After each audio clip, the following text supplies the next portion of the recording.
Today I'm going to walk you through how I made what is possibly the most magical design I've made yet. This was a next chapter event that I threw for some friends who were having a baby as well as moving to a new state, so this was a baby shower going away party, book themed for their interest.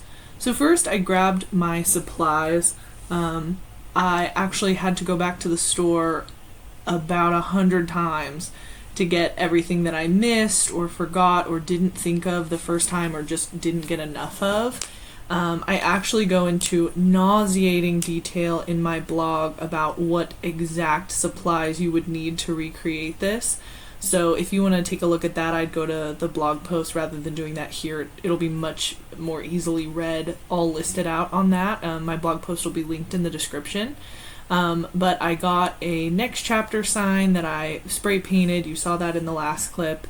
And I bought some Home Depot just plywood boards. These are each 4x8 1/2 inch, and I measured them to the sizes that I needed for the different displays I was making and cut them down.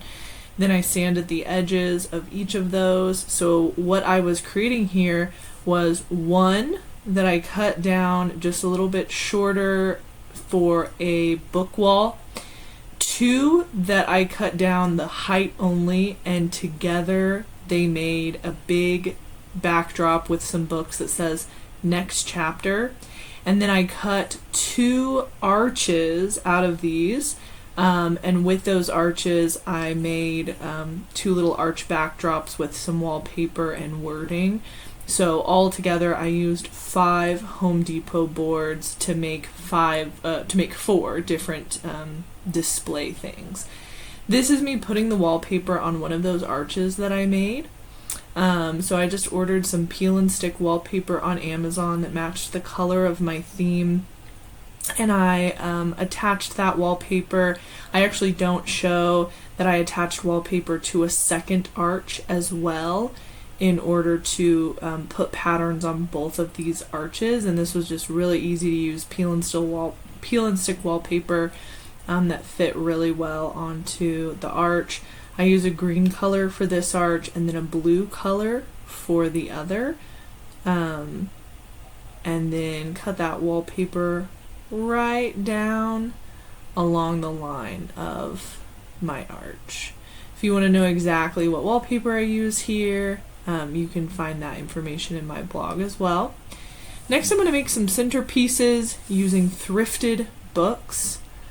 For this one, I want these to hold some baby's breath, but it looks like it's open. So I'm stapling a couple pages to the cover, gluing a page down to cover that staple, and that way it looks like it's open. But then I need to glue this corner brace into that page I just glued, so that it'll stay open. So I'm just using hot glue on a corner brace to hold that open, and that makes it look like it's open. So next I'll be putting baby's breath in that open book.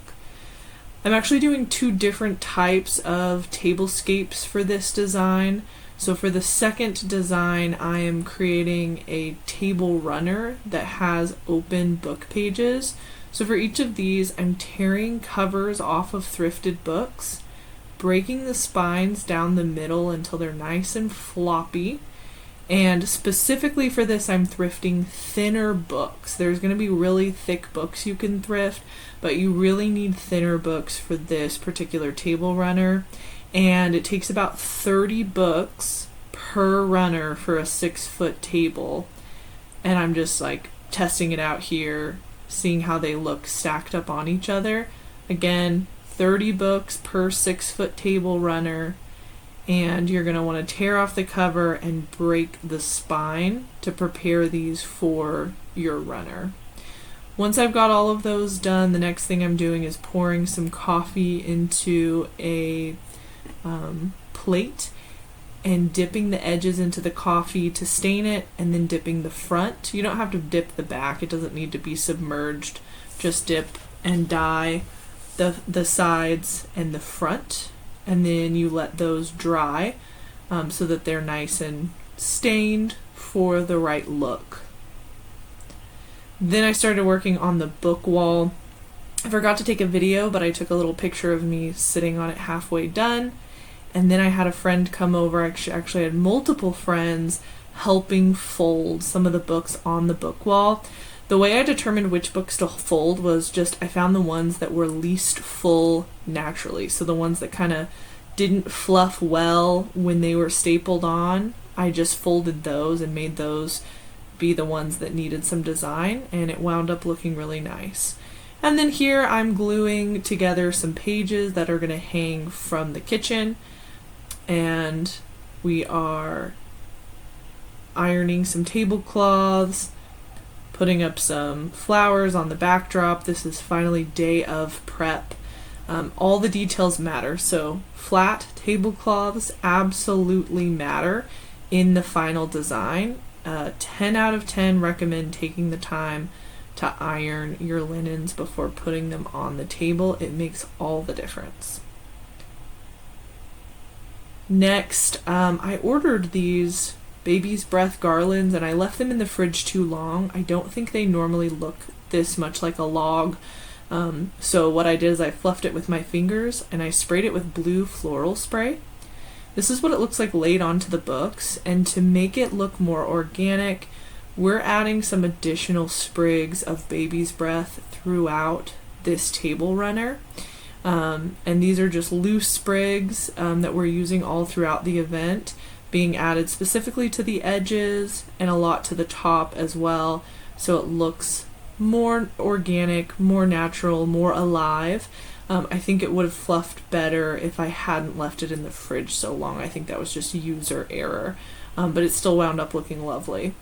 And this is the final result. As you can see, I've got some beautiful wording on my backdrops. That was done with a DTF transfer right onto these arches. You can see the large backdrop made of 2 pieces of wood board, and specifically blue covered books. Every book used in this display was thrifted from a thrift store in the colors that were going to match the event. And then I had 2 different styles of tables that I put together and just made sure that they alternated which style of table in which area so that there was some difference. And I used green tablecloths on the other style of table for some variety. And then the food table, we added some additional book folds full of the baby's breath, some blue and green glass vases, and then this is where the pages that I hot glued get hung up again here above the food table for a really magical look. And lastly, I printed some custom color pages as we were going to have a lot of kids at this shop.